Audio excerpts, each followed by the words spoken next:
السلام علیکم ورحمۃ اللہ وبرکاتہ۔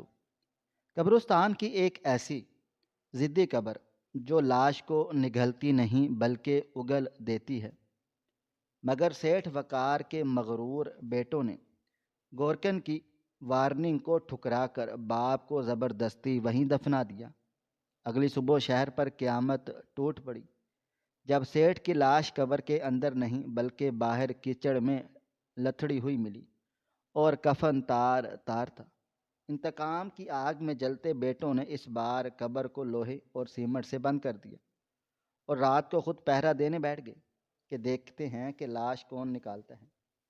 رات کے پچھلے پہر جب دھند نے ہر چیز کو نگل لیا، تب اچانک اندھیرے میں ایک شہر خاموشاں کے شمالی سرے پر واقع وہ قدیم قبرستان محض مٹی کا ڈھیر یا مردوں کی خوابگاہ نہیں تھا، بلکہ وہ وحشت کا ایک ایسا زندہ اور سانس لیتا ہوا وجود تھا جس کی ویرانی میں بھی ایک مہیب شور پنہا تھا۔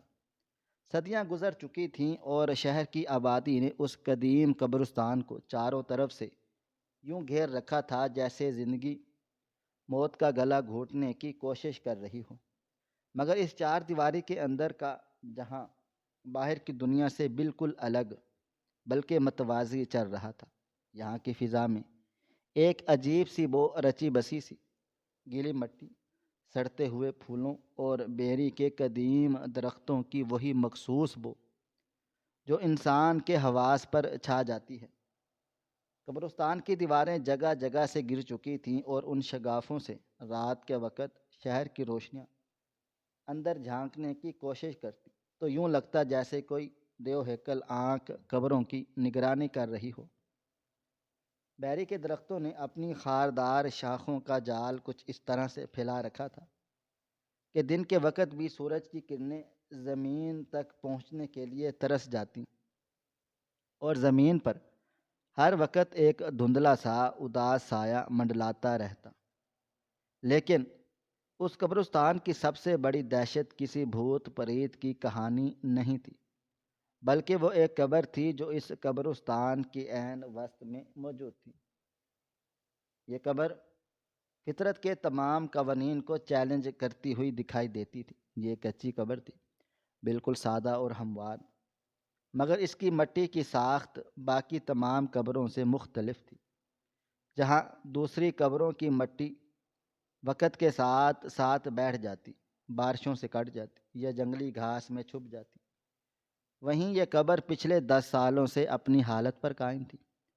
اس کی مٹی ہمیشہ اتنی تازہ، بھر بھری اور نم رہتی تھی جیسے ابھی چند لمحے پہلے کسی گورکن نے یہاں کدال چلائی ہو اور پسینہ پہنچ کر ہٹا ہو۔ اس پر نہ تو گھاس کا ایک تنکا اگتا اور نہ ہی کوئی سوکھا پتا اس کی سطح پر ٹک پاتا۔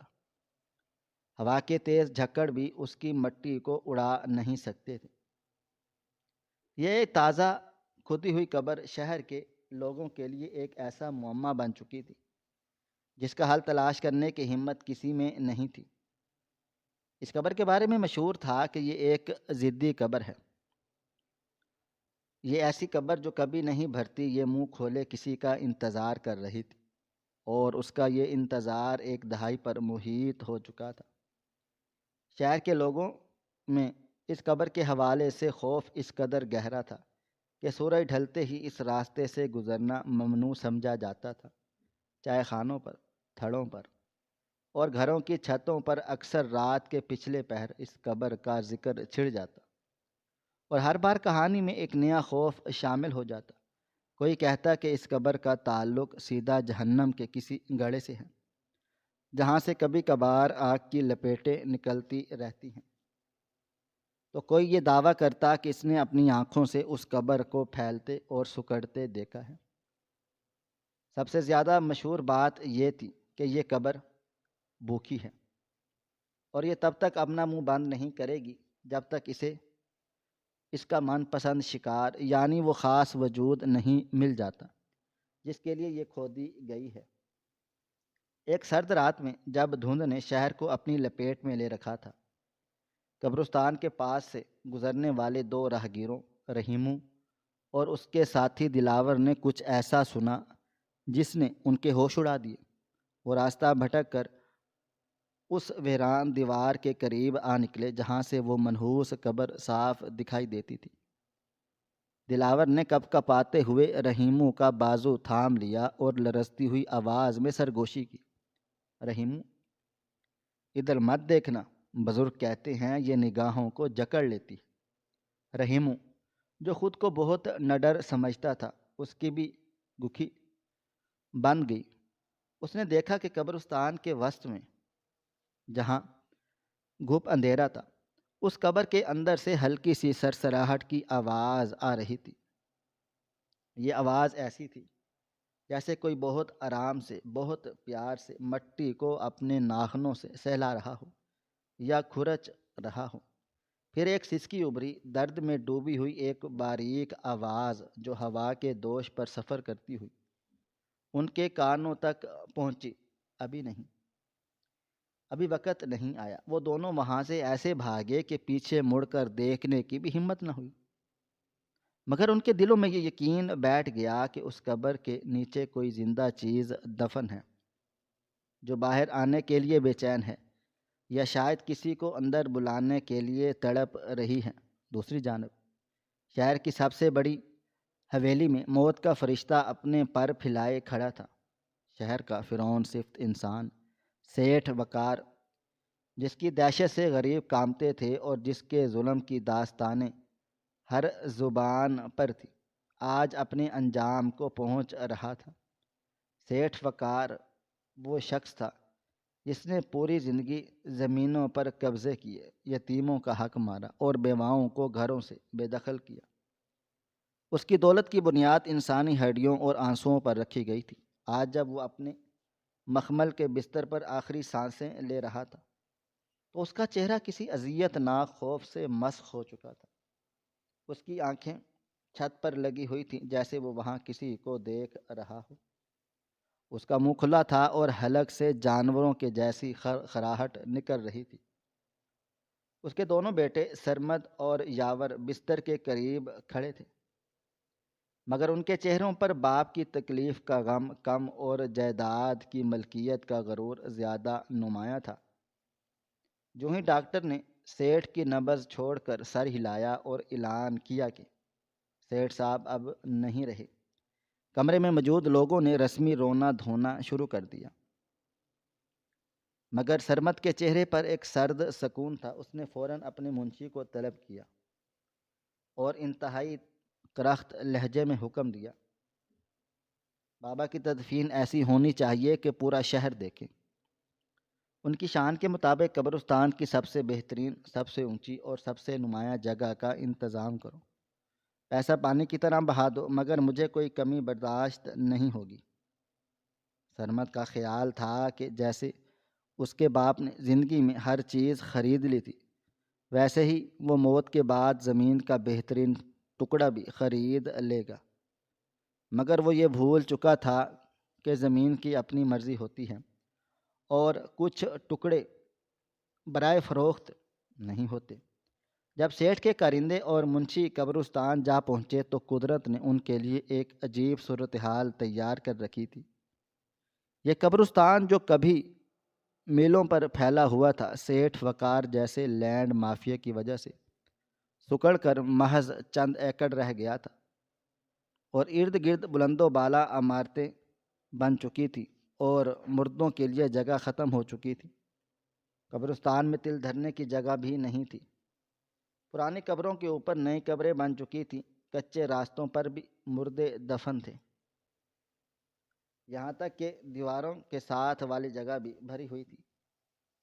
کارندوں نے سارا قبرستان چھان مارا، مگر انہیں ایک بالشت زمین خالی نہ ملی، سوائے ایک جگہ کے۔ وہی جگہ، وہی قبرستان کا وسط جہاں وہ پر اسرار کچی اور تازہ کھدی ہوئی قبر موجود تھی۔ یہ واحد ٹکڑا تھا جو خالی تھا، بلکہ یوں لگتا تھا جیسے یہ خاص طور پر کسی کے لیے تیار کیا گیا ہو۔ منشی کے ماتھے پر پسینہ آ گیا۔ وہ اس قبر کی کہانیوں سے خوب واقف تھا اور جانتا تھا کہ وہاں قدم رکھنا موت کو دعوت دینے کے مترادف ہے۔ وہ بھاگتا ہوا واپس حویلی جا پہنچا اور سرمد کو صورتحال سے آگاہ کیا۔ سرمد یہ سن کر آگ بگولا ہو گیا کہ آپ بکواس کرتے ہو، میرے باپ کے لیے جگہ نہیں، اس پورے شہر کا مالک تھا میرا باپ، اگر جگہ نہیں ہے تو پرانی قبریں اکھاڑ دو، ہڈیاں باہر پھینک دو، مگر میرا باپ وہیں دفن ہوگا اور اسی قبرستان کے وسط میں دفن ہوگا، چلو میرے ساتھ۔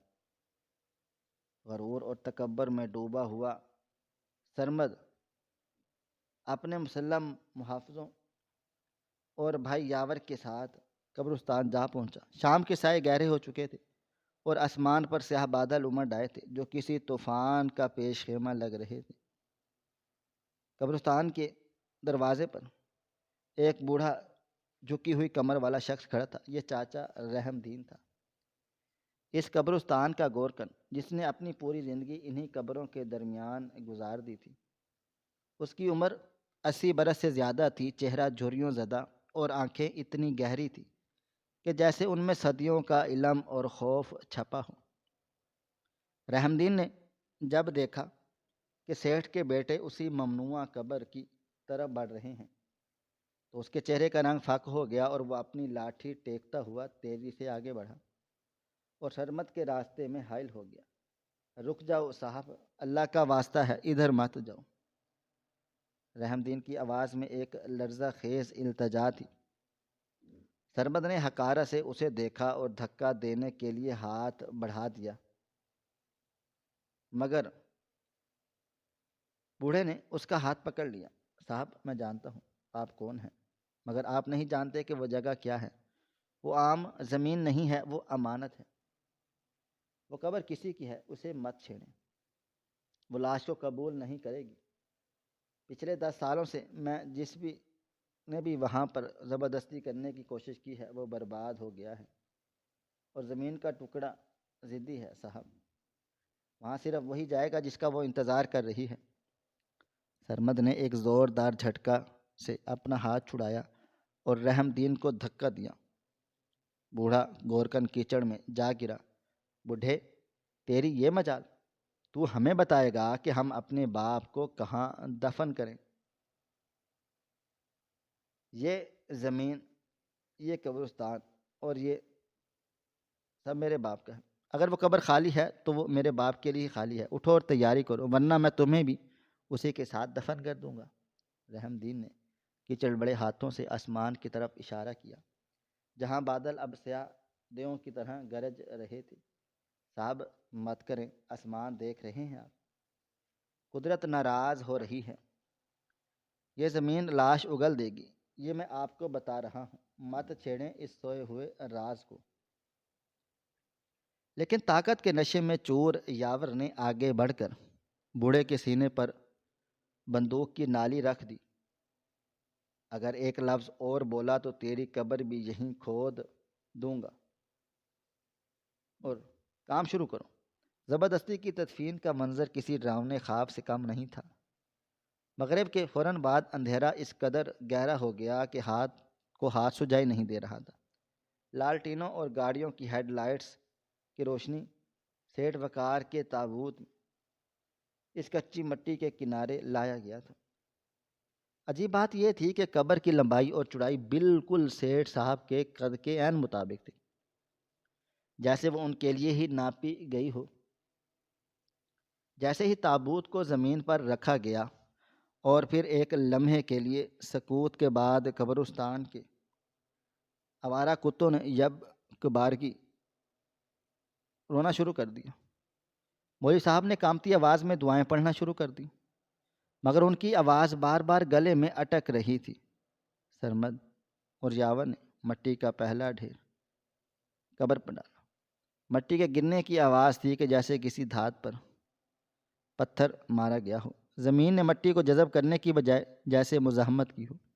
ایسا لگ رہا تھا جیسے قبرستان کا ہر درخت، ہر سایہ چیخ چیخ کر کہہ رہا، نکل جاؤ یہاں سے، نکل جاؤ، یہ جگہ تمہاری نہیں ہے۔ لیکن سیٹھ کے بیٹوں کی ضد اور تکبر نے انہیں اندھا کر رکھا تھا۔ انہوں نے مزدوروں کو حکم دیا کہ قبر کو جلدی سے بھر دیا جائے۔ مٹی ڈالی جاتی رہی، قبر بھرتی جا رہی تھی۔ رحم دین دور کھڑا بارش میں بھیگتا ہوا خاموشی سے یہ سب تماشا دیکھ رہا تھا اور زیر لب کچھ بڑا رہا تھا۔ ضد مت کرو انسان، مٹی کی ضد تم سے بہت بڑی ہے۔ تدفین کے بعد سب لوگ وہاں سے بھاگنے کے انداز میں رخصت ہوئے۔ کوئی بھی ایک لمحہ مزید رکنا نہیں چاہتا تھا۔ قبرستان دوبارہ ویرانی اور اندھیرے کے حوالے کر دیا گیا، مگر اس رات قبرستان خاموش نہیں تھا۔ زمین کے اندر سے ہلکی ہلکی دھمک سنائی دے رہی تھی، جیسے کوئی دل زمین کے سینے میں زور زور سے دھڑک رہا ہو۔ طوفانی بارش شروع ہو چکی تھی اور پانی کے ریلے قبروں کے درمیان بہہ رہے تھے۔ رات بھر شہر کے لوگ بے چین رہے۔ سیٹھ کی حویلی میں کسی کو نیند نہ آئی۔ ہر کھڑکی کے باہر انہیں وہی بوڑھا گورکھن دکھائی دیا یا کتوں کے رونے کی آوازیں سنائی دیتی۔ مگر اصل قیامت تو اگلی صبح ٹوٹنی تھی۔ ابھی فجر کی اذانیں شروع ہوئی تھیں کہ قبرستان کے قریب واقع بستی میں کوہرام مچ گیا۔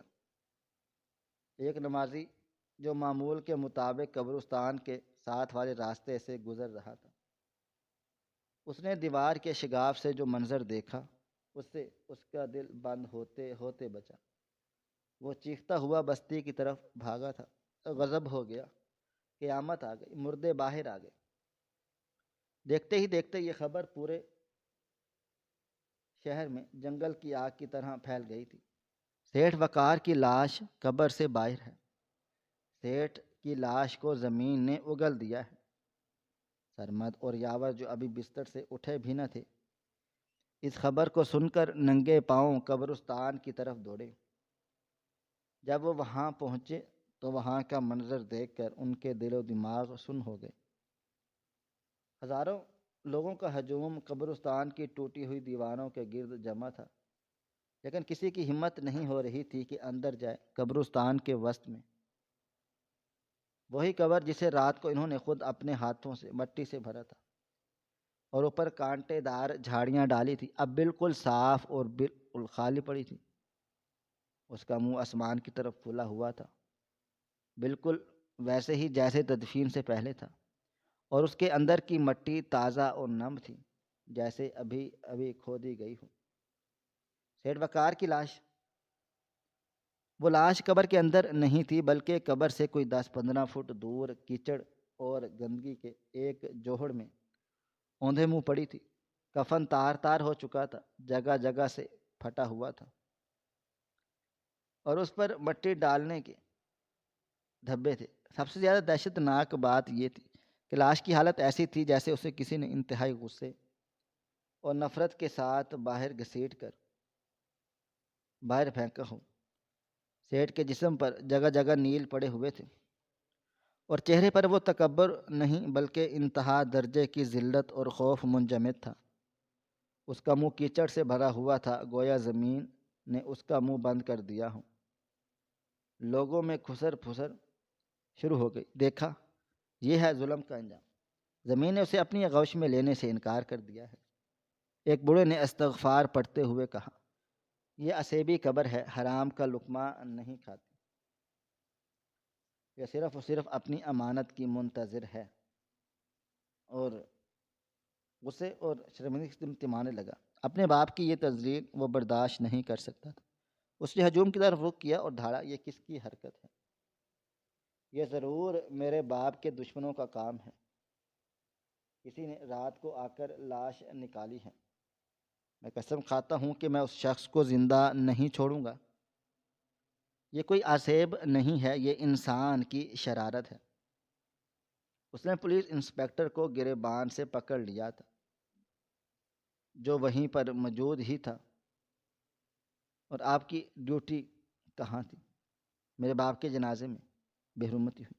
میں چاہتا ہوں کہ ابھی اسی وقت لاش کو دوبارہ دفنایا جائے، اور اس بار ہم کچی مٹی پر بھروسہ نہیں کریں گے۔ اس نے یاور کی طرف دیکھا۔ سیمنٹ، بجری اور سریے منگواؤ، ہم اس قبر کو کنکریٹ سے بھر دیں گے۔ میں دیکھتا ہوں کہ کون سی طاقت میرے باپ کو انیکت سے باہر نکالتے۔ اور آج رات، اس نے خونی نگاہ قبر پر ڈالی، آج رات ہم خود یہاں پر پہرا دیں گے۔ میں پوری رات یہاں پر بیٹھوں گا اور اس آسیب کا انتظار کروں گا۔ گورکن رحم دین جو ایک پرانے درخت کے تنے سے ٹیک لگائے کھڑا تھا، اس نے نفی میں سر ہلا دیا۔ اس کی آنکھوں میں اب خوف کی جگہ رحم تھا، ان بے وقوفوں کے لیے رحم جو اپنی موت کو خود دعوت دے رہے تھے، اور کنکریٹ اور سریا اس طاقت کو نہیں روک سکتے جو اس قبر کی نگہبان ہے۔ دوپہر تک مزدوروں نے دوبارہ کام شروع کر دیا۔ قبر کو مزید گہرا کیا گیا، سیٹھ کی لاش کو دوبارہ غسل دیا گیا، نیا کفن پہنایا گیا اور پھر اسی قبر میں اتارا گیا۔ اس بار سرمد نے قبر کے اوپر مضبوطی سے سیمٹ کی تہیں جما دیں، بھاری پتھر رکھوائے اور اس بات کو یقینی بنا دیا کہ ہوا بھی اندر نہ جا سکے۔ شام ہوتے ہی قبر ایک قلعے کی طرح بند ہو گئی۔ سورج غروب ہونے والا تھا اور قبرستان پر ایک بار پھر وہ منحوس سایہ چھانے لگا۔ سرمت اور یاور نے وہیں کرسیاں لگوا دی۔ انہوں نے اپنے ساتھ جدید اسلحہ رکھا اور فیصلہ کیا کہ وہ پوری رات جاگ کر پہرا دیں گے۔ رات کا پچھلا پہر اپنی تمام تر وحشتوں کے ساتھ قبرستان پر محیط تھا، اور دھند کی ایک دبیز چادر ہر ایک چیز کو اپنی لپیٹ میں لے رکھا تھا، حتیٰ کہ آسمان پر چمکتے ستارے بھی اس قہر آلود فضا میں دم توڑ چکے تھے۔ قبرستان کے وسط میں جلنے والا الاؤ اب بجھنے کے قریب تھا، اور اس کی راکھ میں دبی چنگاریاں کبھی کبھار تھوڑا کر بجھ جاتی، بالکل اس طرح جیسے سرمد اور یاور کی آنکھوں میں نیند اور نشے کی ملی جلی کیفیت ہچکولے کھا رہی تھی۔ وہ دونوں جدید اسلحے سے لیس ہو کر اپنے باپ کی قبر کا پہرا دینے بیٹھے ہوئے تھے۔ ان کا خیال تھا کہ وہ کسی انسانی دشمن یا کسی جنگلی جانور کا مقابلہ کریں گے، مگر وہ اس حقیقت سے ناواقف تھے کہ ان کا واسطہ ایک ایسی طاقت سے پڑنے والا ہے جس کے سامنے لوہا اور بارود بھی بے معنی ہو جاتا ہے۔ جھاڑیوں کے پیچھے چھپا رپورٹر دانیال، جس کی آنکھوں میں خوف اور حیرت پھٹی ہوئی تھی، اس نے کیمرے کا لینس اس حیولے پر فوکس کیا جو دھند کو چیرتا ہوا قبر کے سرانے پہنچ چکا تھا۔ یہ کوئی سایہ نہیں تھا، یہ گوشت پوست کا انسان تھا، مگر اس کی ہیبت کسی بھی زندہ انسان سے زیادہ خوفناک تھی، اور وہ ایک بوڑھی ماں تھی جس کی کمر کمان کی طرح جھکی ہوئی تھی۔ سفید بالوں کی لٹیں چہرے پر بکھری ہوئی تھی، اور اس کا لباس تار تار تھا جو ہوا کے جھونکوں سے یوں لہرا رہا تھا جیسے کسی مردے کا کفن ہو۔ اس کے پاؤں ننگے تھے اور کیچڑ میں لتھڑے ہوئے تھے، مگر سب سے زیادہ خوفناک چیز اس کے ہاتھ تھے۔ اس کے ہاتھ انسانی ہاتھوں کی طرح نہیں لگ رہے تھے، بلکہ کسی شکاری پرندے کے پنجوں کی مانند مڑ چکے تھے۔ انگلیاں ٹیڑھی تھیں اور ناخن اتنے بڑے اور سخت ہو چکے تھے کہ وہ ہڈی اور پتھر کو بھی کاٹ سکتے تھے۔ دانیال کا سانس اس کے حلق میں اٹک گیا جب اس نے دیکھا کہ وہ عورت بنا کسی آواز کے بلی کسی چال چلتی ہوئی اس پکی قبر کے بالکل اوپر جا بیٹھی۔ سرمد اور یاور ابھی تک اپنی کرسیوں پر نیم غنودگی کے عالم میں سر ٹکائے بیٹھے تھے۔ وہ اس طوفان سے بالکل بے خبر تھے جو ان کے سروں پر منڈلا رہا تھا۔ بوڑھی عورت نے ایک لمحے کے لیے قبر کے سیمٹ شدہ فرش کو دیکھا۔ اس کی آنکھوں میں ایک ایسی ویرانی تھی جو قبرستان کی ویرانی سے بھی زیادہ گہری تھی، اور پھر اچانک اس کی آنکھوں میں جنون کی ایک سرخ لہر دوڑ گئی۔ اس نے ایک عجیب سی جانوروں جیسی غرغراہٹ کے ساتھ اپنے دونوں ہاتھ بلند کیے اور پوری طاقت سے سیمٹ کی سطح پر دے مارے۔ خرچ کھڑاک! خاموش رات میں یہ آواز کسی دھماکے سے کم نہ تھی۔ یہ وہ آوازیں تھیں جو دانیال کے کانوں میں سیسا بن کر اتریں۔ وہ عورت کسی اوزار، کسی کدال یا کسی ہتھوڑے کا استعمال نہیں کر رہی تھی، بلکہ اس کے اپنے ناخن، اس کی اپنی ہڈیاں ہی اس کا ہتھیار تھیں۔ سیمٹ ابھی پوری طرح خشک نہیں ہوا تھا، لیکن پھر بھی وہ اتنا سخت ضرور تھا کہ عام انسان اسے چھو بھی نہ سکے، مگر اس عورت کے ہاتھ میں نہ جانے کون سی غیبی طاقت تھی۔ اس نے اپنے ناخنوں کو سیمٹ میں گاڑ دیا اور اسے یوں اکھاڑنا شروع کیا جیسے وہ گیلی مٹی ہو۔ اس کے ناخن ٹوٹ رہے تھے، انگلیوں کے پوروں سے خون رس رہا تھا اور وہ سیمٹ میں جذب ہو رہے تھے، مگر اسے درد کا کوئی احساس نہیں تھا۔ وہ مسلسل جنونی انداز میں سیمٹ، بجری اور پتھروں کو اکھاڑ اکھاڑ کر پیچھے پھینک رہی تھی۔ اس کے منہ سے جھاگ نکل رہی تھی اور وہ مسلسل ایک ہی گردان کی رہی تھی، ایک ایسا جملہ جسے سن کر پتھر بھی پگھل جائیں۔ وہ بوڑھی عورت رو نہیں رہی تھی بلکہ غصے سے لاش کو گالیاں دے رہی تھی، اور ایک ایسا جملہ دہرا رہی تھی جس نے رات کے سکوت کو چیر کر رکھ دیا۔ یہ جگہ میرے لال کی ہے، تم نے میرے بچے کا بستر گندا کر دیا، نکلو یہاں سے۔ سیمٹ کے ٹکڑے ٹوٹنے کی آواز سے سرمد کی آنکھ کھل گئی۔ اس نے ہڑبڑا کر سامنے دیکھا، اور جو منظر اس نے دیکھا اس نے اس کے نشے کو حیران کر دیا۔ اس نے دیکھا کہ اس کے باپ کی قبر کے اوپر ایک چڑیل نما عورت بیٹھی تھی جو وحشیانہ انداز میں قبر کھود رہی ہے۔ کون ہے وہ؟ سرمد چیخا اور اپنی رائفل اٹھانے کی کوشش کی۔ یاور بھی جاگ چکا تھا اور خوف سے اس کا چہرہ زرد پڑ گیا تھا۔ اوئے ہٹو وہاں سے، یاور نے لرزتی ہوئی آواز میں للکارا اور ہوا میں فائر کیا۔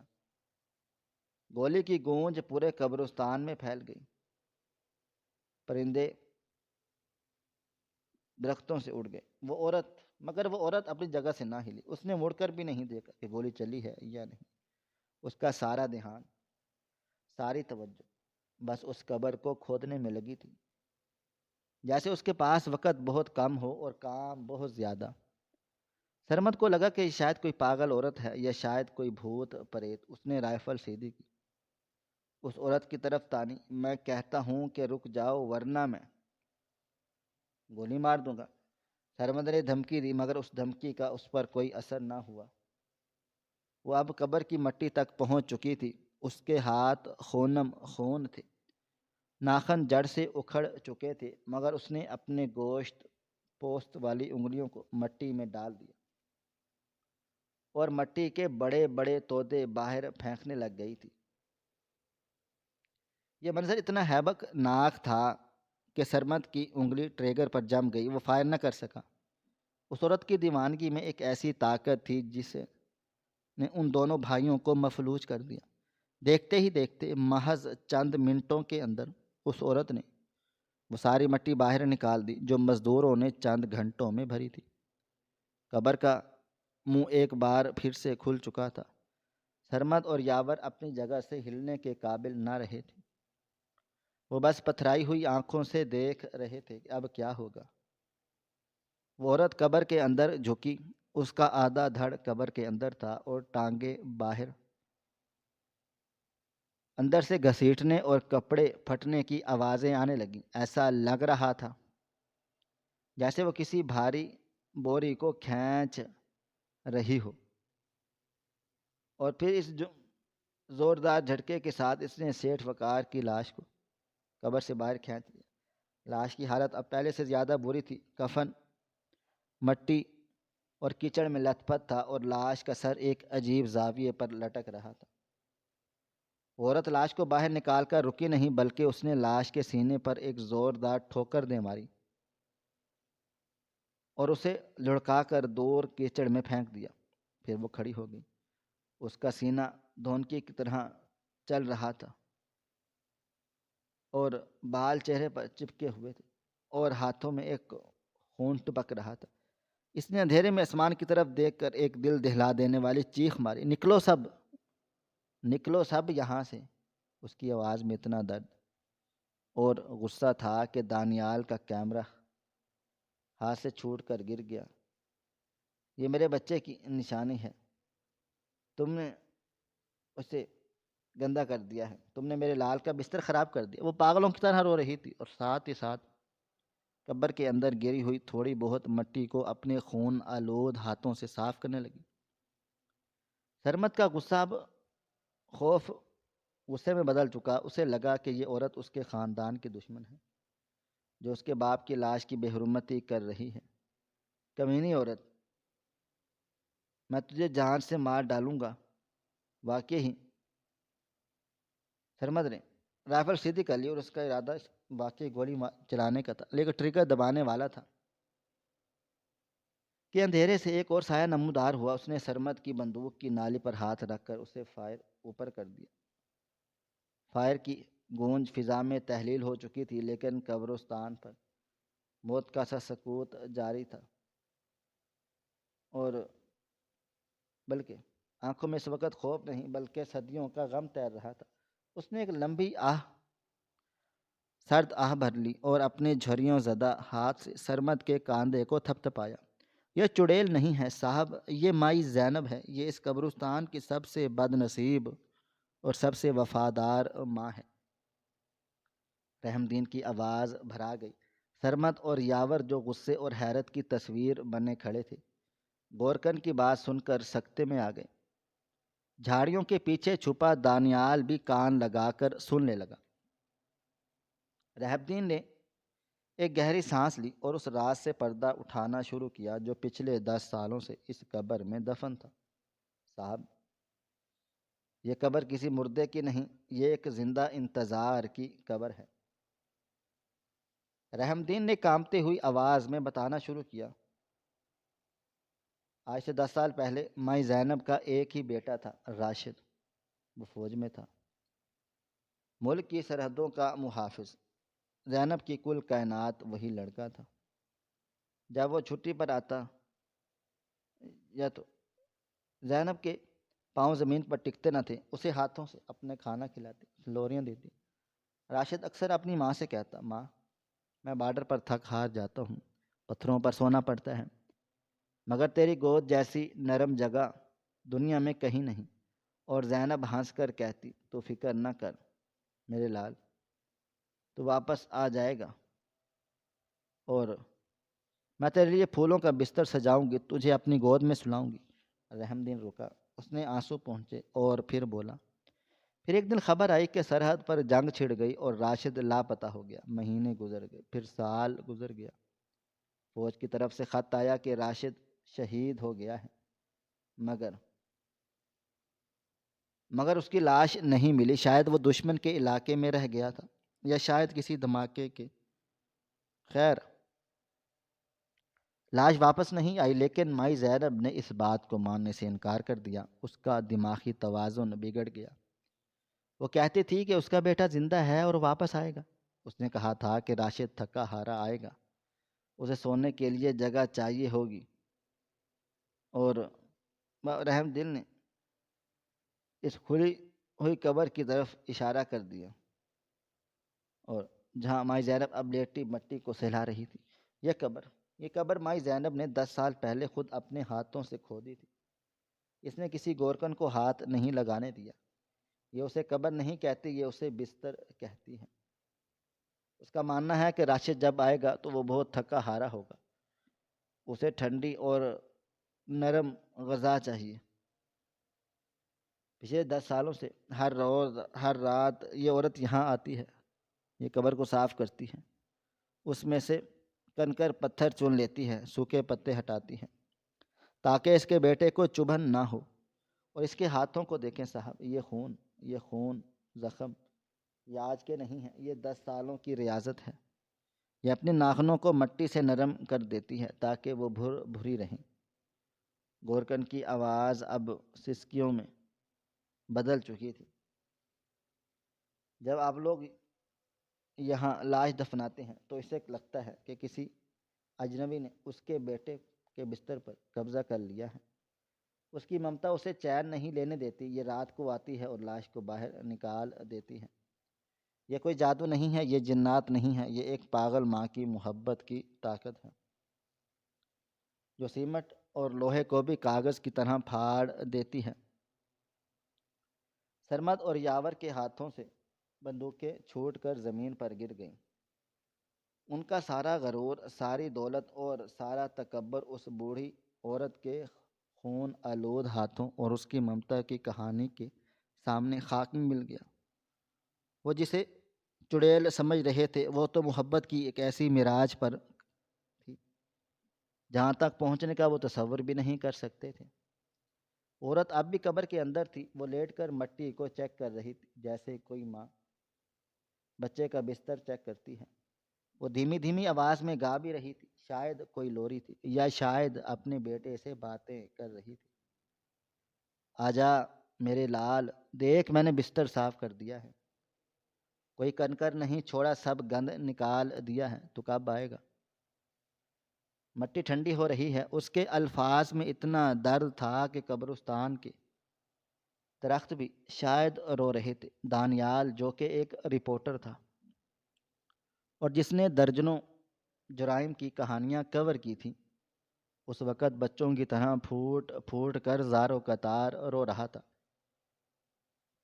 اس نے اپنا کیمرہ وہیں چھوڑا اور باہر نکل آیا۔ سرمد، جس کی آنکھوں میں کبھی آنسو نہیں دیکھے گئے تھے، آج اس کا چہرہ آنسوؤں سے تر تھا۔ اس نے ایک نظر اپنے باپ کی لاش پر ڈالی جو کیچڑ میں پڑی تھی، اور ایک نظر اس ماں پر جو خالی قبر کو سینے سے لگائے بیٹھی تھی۔ اسے اپنی حویلی، اپنی کاریں، اپنی زمینیں سب ہینچنے لگیں۔ اسے احساس ہو گیا کہ اصل ملکیت کاغذوں کے ٹکڑوں پر نہیں ہوتی بلکہ دلوں پر ہوتی ہے۔ زمین کے اس چھوٹے سے ٹکڑے پر سیٹھ وقار کا نہیں بلکہ اس ماں کے انتظار کا بھی حصہ تھا۔ وہ تو دنیا کی کوئی عدالت، کوئی طاقت اس قبضے کو ختم نہیں کر سکتی تھی۔ خاموشی کے ایک طویل وقفے کے بعد سرمد آہستہ سے آگے بڑھا۔ اس نے مائی زینب کو کچھ نہیں کہا، اسے ہٹانے کی کوشش نہیں کی۔ اس نے اپنے بھائی یاور کو اشارہ کیا۔ دونوں بھائیوں نے خاموشی سے اپنے باپ کی کیچڑ میں لتھڑی ہوئی لاش کو اٹھایا اور ان کے سر جھکے ہوئے تھے۔ وہ لاش کو لے کر قبرستان کے دوسرے کونے میں چلے گئے جہاں ایک پرانی اور ٹوٹی ہوئی قبر کے ساتھ تھوڑی سی جگہ تھی۔ انہوں نے وہیں عارضی طور پر لاش کو دفنانے کا فیصلہ کر لیا، بغیر کسی شان و شوکت کے، بغیر کسی کتبے کے۔ وہ جان گئے تھے کہ ضدی قبر ان کے لیے نہیں ہے، وہ جگہ ریزروڈ تھی، وہ ایک وی آئی پی جگہ تھی، مگر کسی سیٹھ کے لیے نہیں، بلکہ ایک شہید بیٹے کے لیے جسے اس کی ماں کی آنکھیں آج بھی زندہ سمجھتی تھیں۔ صبح کا اجالا پھیلنے لگا، پرندوں کی چہچہاہٹ نے رات کی وحشت کو کم کر دیا تھا۔ دانیال اور گورکن وہیں کھڑے تھے۔ مائی زینب اب پرسکون ہو چکی تھی۔ اس نے قبر کو بالکل صاف ستھرا کر دیا تھا اور مٹی کو اپنے انگوٹھوں سے نم کر دیا تھا۔ اب قبر کے کنارے سر رکھ کر ایسے بیٹھی تھی جیسے دروازے پر کسی کی راہ تک رہی ہو۔ اس کے چہرے پر ایک عجیب سا سکون تھا، ایک ایسی امید تھی جو کبھی نہیں مرتی۔ اس نے آسمان کی طرف دیکھا اور مسکرائی۔ بس تھوڑی دیر اور وہ راستے میں ہوگا، میرا راشد آنے والا ہے۔ قبرستان کی ہوائیں اب بھی چل رہی تھیں، مگر اب ان میں خوف نہیں تھا بلکہ ایک اداسی اور احترام تھا کہ یہ قبرستان جو مردوں کا شہر تھا، وہاں ایک ایسی قبر تھی جو زندگی کی سب سے بڑی سچائی کی گواہ تھی۔ اور وہ سچائی یہ تھی کہ انسان مر سکتا ہے، لاش گل سکتی، ہڈیاں مٹی بن سکتی ہیں، مگر ماں کا انتظار اور ممتا کی امانت یہ کبھی بھی نہیں مرتے۔ یہ قبر اس وقت تک خالی رہے گی، اس وقت تک بھری رہے گی جب تک یا تو راشد واپس نہیں آ جاتا یا پھر مائی زینب خود اس مٹی کا حصہ نہیں بن جاتی، اور شاید قدرت بھی اس کے ماں کے بھرم کو توڑنا نہیں چاہتی، اس لیے وہ قبر ہمیشہ تازہ رہتی تھی، ایک ابدی بستر کی طرح جو اپنے مسافر کا منتظر تھا۔ ناظرین، آپ کو ہماری آج کی کہانی کیسی لگی؟ کومنٹ باکس میں اپنی رائے کا اظہار ضرور کریں۔ مزید اس طرح کی سبق آموز کہانیاں سننے کے لیے ہماری ویڈیوز کو لائک کریں، شیئر کریں اور ہمارے چینل ایس ایف سٹوریز کو ضرور سبسکرائب کر لیں۔ ملتے ہیں کل ایک نئی اور دلچسپ کہانی کے ساتھ، تب تک اپنا ڈھیر سارا خیال رکھیے گا۔ اللہ حافظ۔